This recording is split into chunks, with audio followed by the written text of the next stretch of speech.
Joey, how sweet was it to get through that Mullins game? Because I suppose ever since he came out of Kilkenny, everyone just kind of has his raging hot favourites for every game. Yeah, I suppose we don't ourselves, we take every game as comes, but it's brilliant.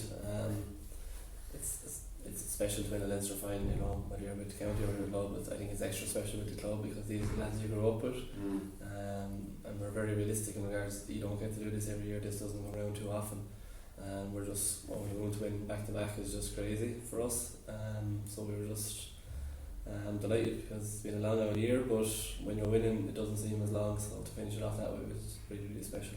You say it doesn't come around every year, but it does feel like to the rest of us that you are there every couple of years, even going back to the Kilkenny in 2014. Like, you're a high level club team, and like what is it that kind of brings you back time and time again? And it isn't just having brilliant players, of course you have that, but there must be more to it. There's certainly a drive, we would have, grown up, we would have heard the history of Ballyhale, of the team of the 70s and the 80s and the 90s, what they've done for the club, and they're an inspiration. I suppose their parents and I suppose the older generation and my generation now is Henry, and they would have been an inspiration, and seeing them, my brother was on that team, seeing them win Club All-Ireland, you just want to be a part of it and you just want to emulate it. And I suppose that there's that bit of tradition that you just want to hurl and you want to represent your club, and I suppose a rural parish like ours is not a whole lot else to do in regards to the GA pitches, the hub, it's the centre of everything, the centre of the activity. So being down there, it's special to be a part of the community, and I think this year more than and other years it's helped us to get over certain things that happened around the parish, especially different tragedies. So it's bringing that community closer together and let people go home with a smile on their faces rather than thinking about the bad things that's happened. That must have been just a particularly tough time with Tank passing away, wasn't it? Yeah, Tank, he was definitely a special man. It was 2 years ago now. He gave an unbelievable performance in the number 21 county final. I think that's how he was christened the GOAT after that for a while. But he was certainly a character, great skill as well, but it hit us all hard.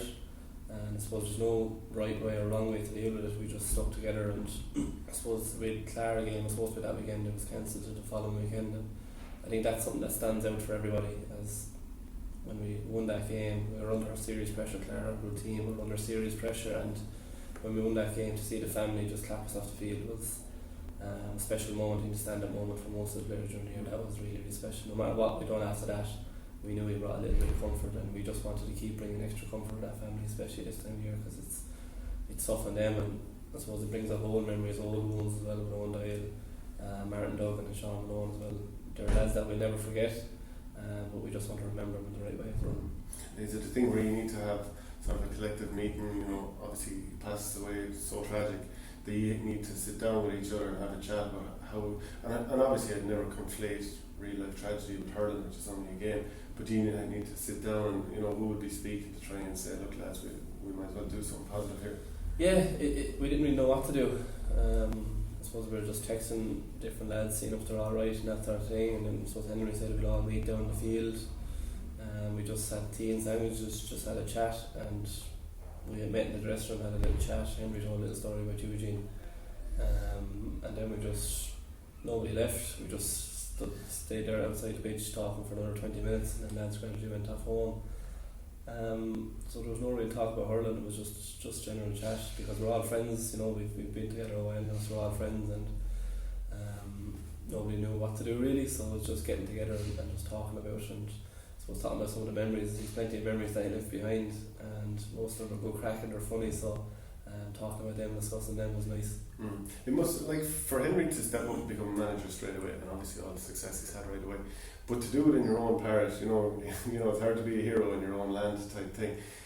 He's done very well to just hit the ground running, hasn't he? Absolutely. It's I think it's standing to him that he's been through this.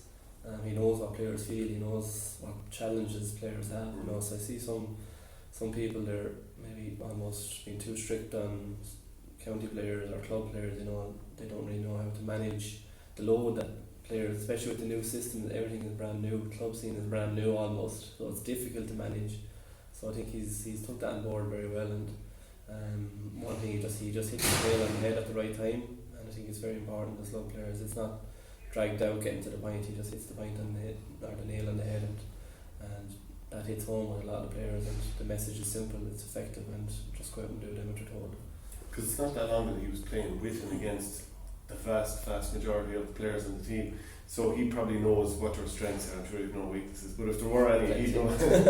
But like, it's probably good in that sense that he knows exactly what's good and what's bad about every player. Absolutely, definitely, yeah. And I suppose then with the younger lads coming on, he's learning about them as well, so he's getting a mixture of everything. So yeah, listen, I think every player has plenty of weaknesses, but there are things you have to work on as well as identifying your strengths. We do it in school the whole time. I'm saying identify your strengths, but also work on your weaknesses. You know, so and just get that blend and that bond together. Then that can be mix it all together, because an individual performance is no good to us. We need the whole team collectively perform. Whether you score a load on the one day or you don't, that's irrelevant really. As long as the team gets success, that's the main thing. I presume you would have marked him plenty of times in club and county training over the years. How tough was he? Definitely, yeah. But I always used to enjoy it because I used to learn so much, especially when I first came on the club scene. Like, you know, I can remember 4 or 5 roastings that I got, but I probably learned more off that. Learning all the little tricks that he used, but he was so strong. But one thing that stood out to me was just his dedication, and every time he went out in the field, he pushed himself. He used to complain a bit, alright, but pushed himself to the limit, you know, all the time, and that's something that you just have to take inspiration from. Like over the years, like you mentioned, getting the odd roasting off Henry, I'm sure everyone has. But like your own career, whether it's in the county sense, you'd have had like massive ups, and then probably times people would have criticised you and what have you. You know, like All-Ireland winning captain, All-Star, and then other days people are saying, you know, criticising. What's it been like? Is the water off a duck's back? Does it bother you? I suppose at the time, you know, like you're kind of critical of yourself. So when you play bad, you're already critical of yourself, and you don't need to be told. But sometimes it does take a toll on you. But I suppose through experience and then stuff like that, you just learn to analyse it yourself and take what yourself on board. I suppose when your confidence is down, it's a hard thing to analyse, and it's only when you look back and you see maybe things just didn't go right. But then when your confidence is up, everything just clicks for you, and you win balls that you know right to win. It just kind of happens for you, you know. So it's a hard thing to gauge, but. Listen, when you're playing into county standards, the lads that you come up against are unbelievable. You know, you can't give them a yard. Club scene, you might be saying, okay, I can give this lad a yard out of 45, he's not going to score. But county scene, you can't do that. You'll swing it over his shoulders, and you'll have days like that. But you just have to keep battling through. Everyone goes through hard things. You just have to keep battling through and keep giving your best. I know I'm not the most skillful lad in the world, and I'm not going to be blazing games of light, like, you know, but I have a place in the team. I'll do my job as best I can if it goes well. You have to go with the good days as well as the bad.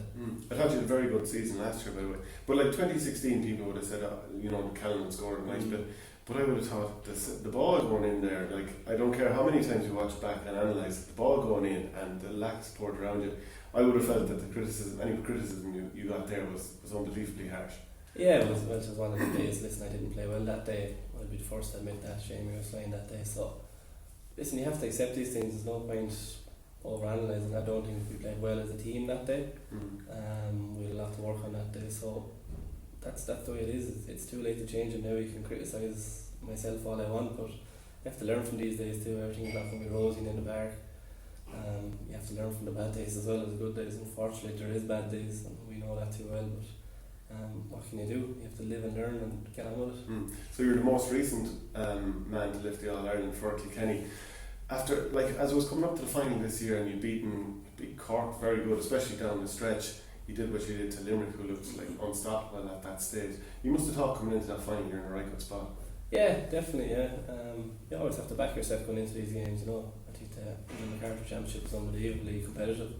You're looking at 7, 8, 9 teams that could win it, or certainly provide big shocks on any given day. So yeah, we were in good position, but listen, tip one. That's the stark reality of it. Day one we didn't. They were All-Ireland champions and we were not, so we have to go back to the drawing board, analyse where we went wrong, what we done wrong, and again try to learn and try to build on it for the year after. I suppose we would have been written off at the start of the year, so that's a positive, but it's not a positive for us, because we don't want to be All-Ireland finals runners up. We want to be All-Ireland winners. That's our aim. That's the aim of every team, I suppose, but you have to strive to get there, and until you get there you have to keep working at it.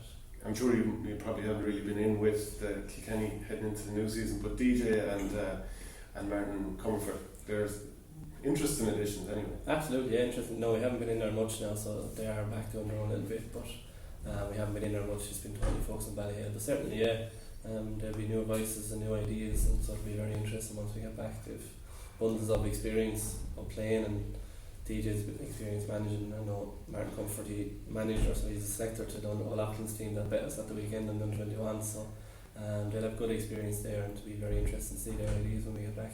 And what about, like, does the Ballyhale journey, does that help you kind of get over a tough end into an inter-county season? It's suppose there's not much time to reflect in regards, when you finish with inter-county we got a break, and I suppose we're on the road now where when we get a break we just get a break, we don't think about hurling, so we just take the break. So we hadn't really much time to reflect, because then you're into Ballyhale and you want to do right for the boys and do right for the management and your community there, so it's hard to get time to reflect. But I suppose maybe it just takes your mind off it and lets you concentrate on hurling, and maybe not focus too much on the bad days and overthink it. Let the management team analyse that where we need to improve, and then they'll tell us what we need to do. Because you definitely seem like a crew who enjoy yourselves after some of these club wins. I saw at one stage, was it TJ Reid ended up in an arm wrestling match with Adrian Mullen. Did you see that one? Oh, absolutely. Yeah, no, listen, what we've been through the year and tragedies and stuff, and I think it's something that maybe creeping into Jay that people don't enjoy it as much. So we certainly, when we get a win, we certainly enjoy it, because you have to take stock of where you are. Life can be cruel as well at times, as we know too well. So I think Henry, when he came into after the county final, he said, I want you to celebrate better than you did last year. So we don't need to be told to celebrate too often, we make the most of it. So, but we enjoy the practice too, you have to. I think lads enjoy coming down training almost before training, because there's a bit of banter going on before, and so you have to have that, because at the end of the day you can't get away from the enjoyment. That's why you start hurling when you're younger, because you go down and you're almost free and you just enjoy it. It does get a bit more structured as you get older, but you have to have that level of enjoyment, and I think Adrian bet TJ that day, so that's what I'm saying anyway. Well, I saw a video, I'm not sure that's true. No. What about going up to Newry for the semi-final against Slaughtneil? Does it bother you one way or another? Yeah, it's I suppose it's a bit of a trek up. I've never been up there now, but there's lads been talking about it. I think it's 3 hours maybe on the bus, so but I'm sure Henry and them, they're thinking about that, and they'll manage it right. Listen, I'll play an All-Ireland club semi-final anywhere, it doesn't really bother me, but just hopefully it doesn't affect us. It shouldn't. We've plenty of time to get that in our minds that this is going to happen, so we'll have no excuses come today, and even if we lose, no one's going to listen to excuses, so why haven't, so just be ready for them, that's all we can do. Yeah, Slaughtneil pushed a couple of years ago, pushed Páirc very close. They have plenty of quality, 7 Derry titles in a row. Absolutely, yeah.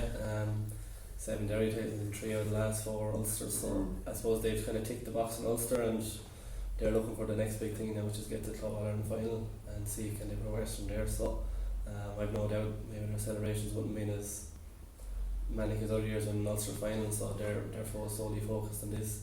They would have got knocked out of football earlier this year than maybe they're used to, so they've had time to really concentrate on the hurling, so that'll stand to them as well. So it'll be all guns blazing now on the 5th of January.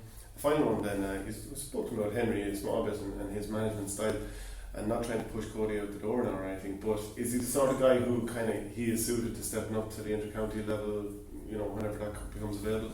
I suppose it's a big jump up again, but he's surrounded himself by the right people as well in the club, and I'd say he'd be the first to acknowledge they take some of the burden away from him as well. But I can definitely see the traits.